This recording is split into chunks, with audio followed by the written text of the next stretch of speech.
मध्य प्रदेश की सबसे पुरानी रामलीला का मंचन छिंदवाड़ा की छोटी बाजार राम मंदिर में हुआ। इस बार रामलीला का सबसे बड़ा आकर्षण बना छिंदवाड़ा सांसद विवेक बंटी साहू का किरदार। उन्होंने इस रामलीला में राजा जनक का किरदार निभाया। सीता स्वयंवर की लीला के दौरान जब सांसद ने मंच पर संवाद बोलना शुरू किया तो हजारों दर्शक स्तब्ध रह गए। तालियों और जयकारों से पूरा मैदान गूंज उठा। हर कोई इस ऐतिहासिक पल को कैमरे में कैद करता नजर आया। रामलीला की शुरुआत 137 साल पहले लालटेन की रोशनी में हुई थी। आज यह आधुनिक तकनीक 3D एनिमेशन और लाइटिंग के साथ भव्य बन चुकी है। इसके आयोजन में 4 पीढ़ियां मिलकर काम करती हैं और करीब 500 लोग हर साल 1 महीने पहले से इसकी तैयारी में जुटते हैं। सांसद बंटी विवेक साहू का परिवार भी इस परंपरा से जुड़ा रहा। उनके दादा जयशंकर प्रसाद साहू समिति के अध्यक्ष और कोषाध्यक्ष रहे और उनके परिवार के कई सदस्य भी रामलीला के अभिनय में जुटे रहे। राजा जनक का किरदार निभाने के बाद सांसद बंटी विवेक साहू ने कहा कि यह मेरे लिए गर्व की बात है कि मुझे इतनी पुरानी रामलीला का हिस्सा बनने का अवसर मिला। यह परंपरा हमारी सनातन संस्कृति को जीवित रखने और आने वाली पीढ़ी में संस्कारों का संचार करने का माध्यम है।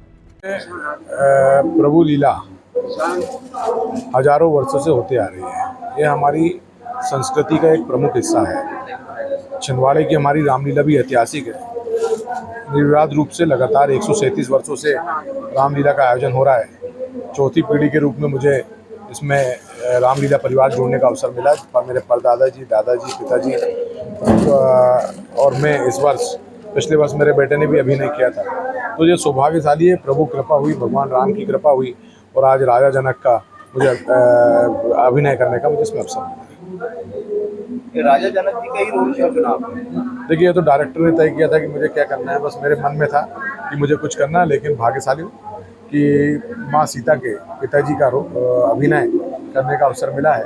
एक ऐसी बेटी के पिता जो हमेशा हर कदम में अपने पति के साथ रही।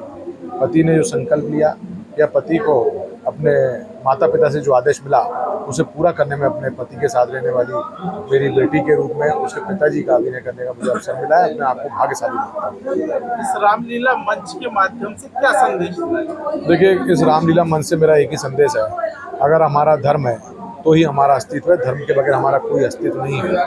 यह हमारी परंपरा है, हमारी संस्कृति है और इस संस्कृति को आगे बढ़ाने की आवश्यकता है। आज मोदी जी के नेतृत्व में भारतीय संस्कृति, भारतीय परंपरा पूरी दुनिया में फैल रही है और हम विश्व गुरु बनने जा रहे हैं। तो आज अगर इस संस्कृति परंपरा दुनिया में फैल रही है तो हमें भी आगे आना चाहिए। हमारी आगे आने वाली पीढ़ी को हम बताएं कि कैसे हम अपनी परंपरा और संस्कृति से जुड़ सकते हैं। हमारा धर्म जो है, हमारे धर्म में विज्ञान भी है और इस धर्म को हम लोग अगर पालन करेंगे तो हमारा जीवन सफल होगा। और रामलीला और रामायण सिखाती है जीवन जीना।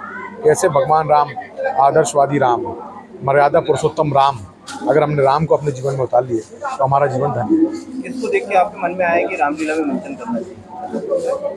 जैसा मैंने कहा, किसी को देख करके नहीं, बस ईश्वर की कृपा हुई, मन हुआ और मैंने रामलीला की समिति से बात की, उन्होंने मुझे अवसर दिया। चलें।